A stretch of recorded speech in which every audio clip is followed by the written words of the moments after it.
eu já trabalhei com a Marvel, na verdade eu trabalho ainda com a Marvel, trabalho com a DC, mas com o selo Vertigo, né, que é o selo mais adulto deles. Já trabalhei com Dark Horse, já trabalhei com Image e comecei com a Boom Studios, que é uma editora pequenininha lá e que tem uns títulos bem legais. A digital a colorização digital já é difundida no mercado editorial norte-americano porque é a mais rápida. Antes não tinha trabalho de colorização. Quando tinha trabalho de colorização era uma coisa diferente, porque bem nos princípios assim dos quadrinhos, quando eles queriam que fosse colorido, eles tinham cerca de 124, 127 cores, eles tinham uma tabelinha. E a questão de colorir e fazer era muito manual ainda, sabe? Eles pegavam o preto e branco, aí eles indicavam que eles queriam a cor 102 aqui, aí eles pegavam, sabe, tipo, os elementos, a jaqueta desse cara, o sapato, não sei o que, vai ser colorido com o azul, o número não sei o que. E aí depois eles mandavam pra gráfica e a gráfica tinha que ficar colorindo os fotolitos, pintando os fotolitos à mão e aí fazer.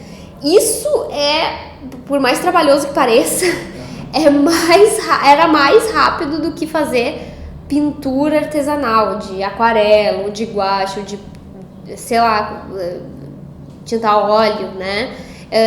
A colorização tradicional nunca foi uma opção pro mercado de quadrinhos norte-americano, porque era muito devagar sempre. Então tinha isso, e aí quando surgiu o Photoshop, colorização digital, é que realmente começou essa coisa do colorista, né? Já tinham coloristas antes que faziam trabalhos bons com essas poucas cores, essas 120 e poucas cores, mas eram raros, assim. A maioria era o próprio editor que fazia.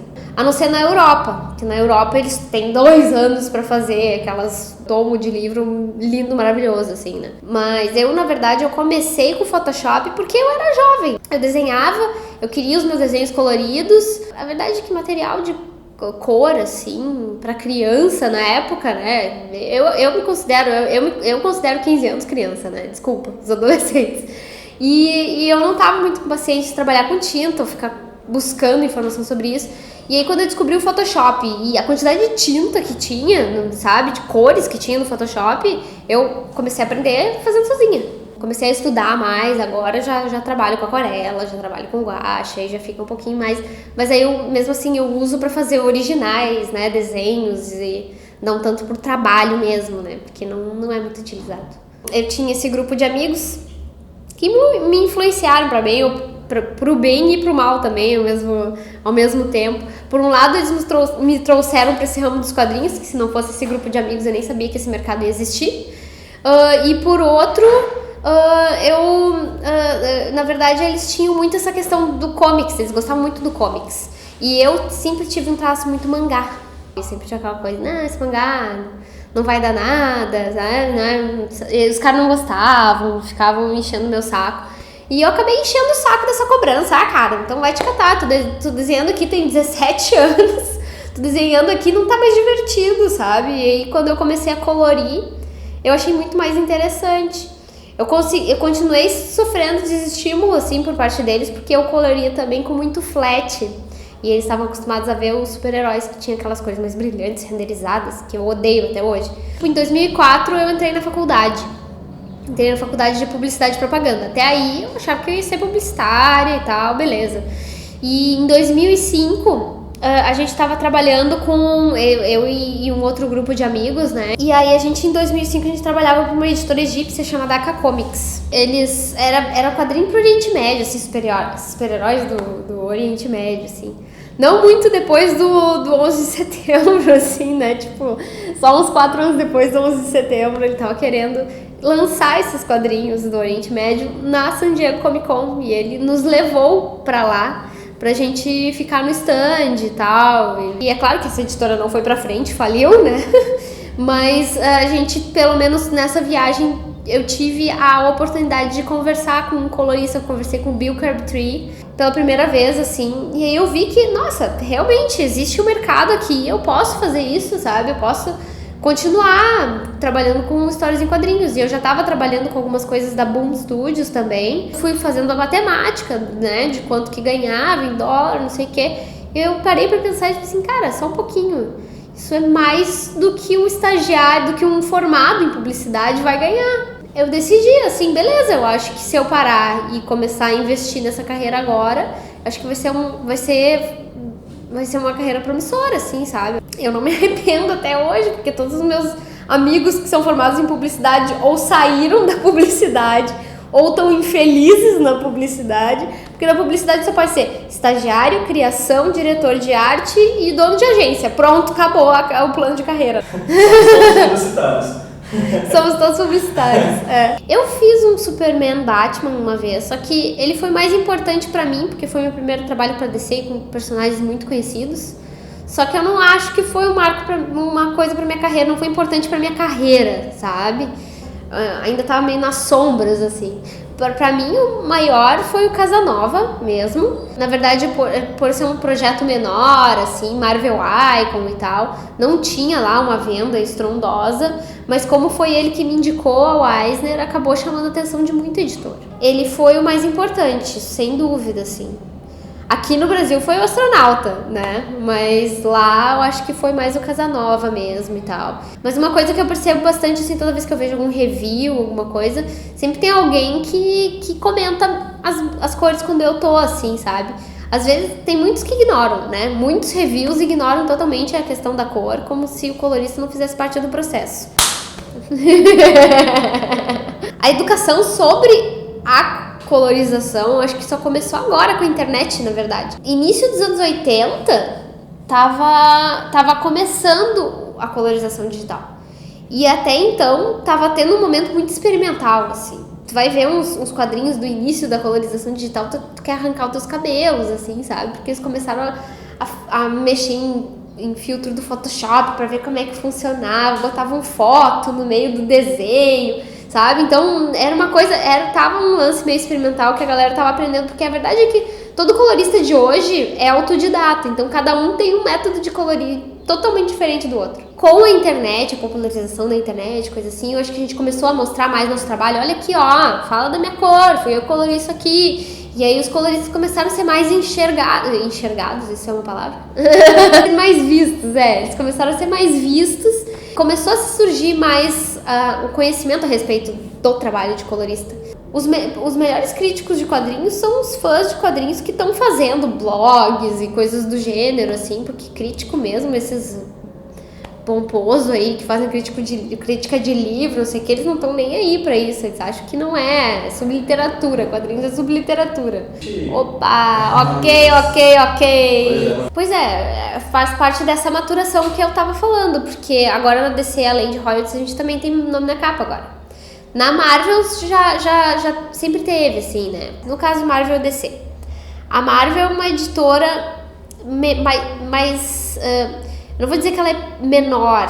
Ela é menor, porque ela não faz parte de um conglomerado que nem a DC faz, da Time no Warner. Então, pra tomar decisões, tem uma burocracia muito maior na DC do que na Marvel. Então, na Marvel já tinha se resolvido há muitos anos atrás a questão do royalties e nome na capa. Eu nunca tinha percebido que o meu nome não aparecia na capa dos títulos da DC, até um colega meu, que só faz trabalho pra DC, dizer, nunca vi um nome meu na capa, só uma vez e foi engano. No Magnetário, se não chega pra mim assim, Cris, ficam me perguntando por que o meu nome não tá na capa, não sei o que. A verdade é assim, pro Sidão, a capa vai ser creditada pelas pessoas que fizeram a capa. Então, quem fez a capa, normalmente as capas do astronauta, quem faz e colore é o Danilo. As pessoas às vezes ficam, parabéns, a capa ficou muito boa. Mas eu, tipo assim, não fui eu que fiz a capa, eu só fiz o conteúdo, o miolo. Nossa, eu acho que tem muita gente fazendo quadrinhos lá. É impressionante. Além de artistas grandes que fazem trabalho pra fora também, a gente tá com um cenário independente. Tá bombando muito, tipo o Pedro Leite, que é fantástico o trabalho dele, assim. Que ele fez o livrinho de onde o meu gato senta, que é fantástico, sabe? É só um bando de figuras, assim, do cara tentando fazer uma coisa e o gato tá sentado onde não devia, sabe? Então, ele até tá vendendo em pet shop lá em Porto Alegre, tá fazendo um sucesso por causa disso, entendeu? O dono de gato adora essas coisas. Também tem o Quadrinhos Ácidos, que é muito bom, O Gustavo Borges tá fazendo um trabalho fantástico, assim, ele é um menino prodígio, você sempre encontra ele em convenção e ele é sempre um menino prodígio e vende as coisas dele que nem o cara do Shoptime, assim, ele além de ser uma pessoa fantástica, ele também é muito talentoso, ele ele vende como água aquele quadrinhos dele compilado do Mort Creans, que é uma webcomic dele, e agora ele terminou o Edgar, que ele escreveu junto com um rapaz que é físico, então é uma coisa meio educativa, assim, sabe? E os desenhos estão lindos, ele tá sempre me mandando mensagem pra perguntar o que eu achei das cores, assim.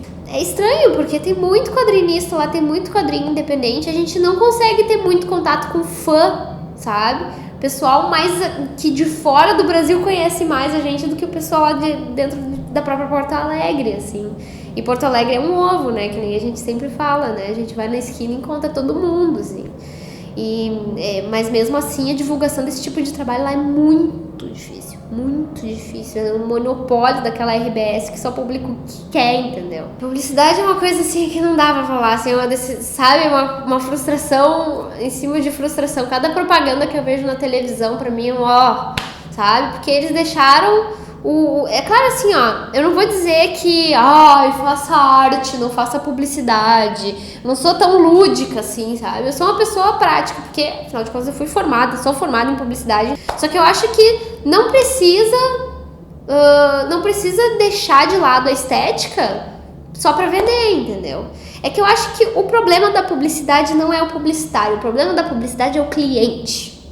O cliente é que é o problema. Porque o cliente quer pagar o que ele quer, a agência tá... Posso falar palavrão? Então tá. A agência tá cagada demais pra dizer não pro cliente. E o cliente tá aquela assim, tô pagando, vocês vão fazer o que eu quiser, vocês vão ser a minha marionete e vocês vão desenhar com a minha mão, vão filmar com a minha mão, vão fazer o que eu quero. E não vão poder pagar, não vão poder receber muito por isso. Ou às vezes dão mesmo muito dinheiro pra fazer umas coisas merda, porque simplesmente o cliente quer. Então cria um monte de publicitário desmotivado que não vai fazer o melhor trabalho do mundo porque não quer, entendeu? Não vai ter espaço para isso. Em comparação a isso, o quadrinho, ele tem mais liberdade, porque é independente, quem quer fazer o que quiser vai lá e vai pagar e vai fazer. E agora com o Catarse, as pessoas vão lá, vão pagar e vão te ajudar a produzir aquilo, vão te financiar, no caso. Não, eu tô sempre no Facebook, Cris Petter no Facebook, é muito fácil de me encontrar. Eu tô no Twitter, @CrisPetter, eu acho que é @CrisPetter. No Instagram, Cris Petter Digital Colors. E agora a gente tá, a Ana Keller, a Úrsula Dourada e a Ariane Halber, a gente montou um estúdio chamado Complementares. E a gente tá começando a planejar cursos e a gente vai viabilizar projetos. A gente já tem 2 projetos pro ano que vem, que é Patas Sujas, que eu vou escrever eu e a Ana vamos desenhar. A Úrsula também vai participar desenhando, que vai ser uma história em quadrinhos em 8 edições. E vai ter também uma exposição de fotografia que mistura fotografia e ilustração, que a Ariane tá montando também pro ano que vem. Eu sou a Cristiane Petter, mas eu assino como Cris Petter e eu faço colorização digital de histórias em quadrinhos. Eu sou de Porto Alegre e eu trabalho com editoras norte-americanas.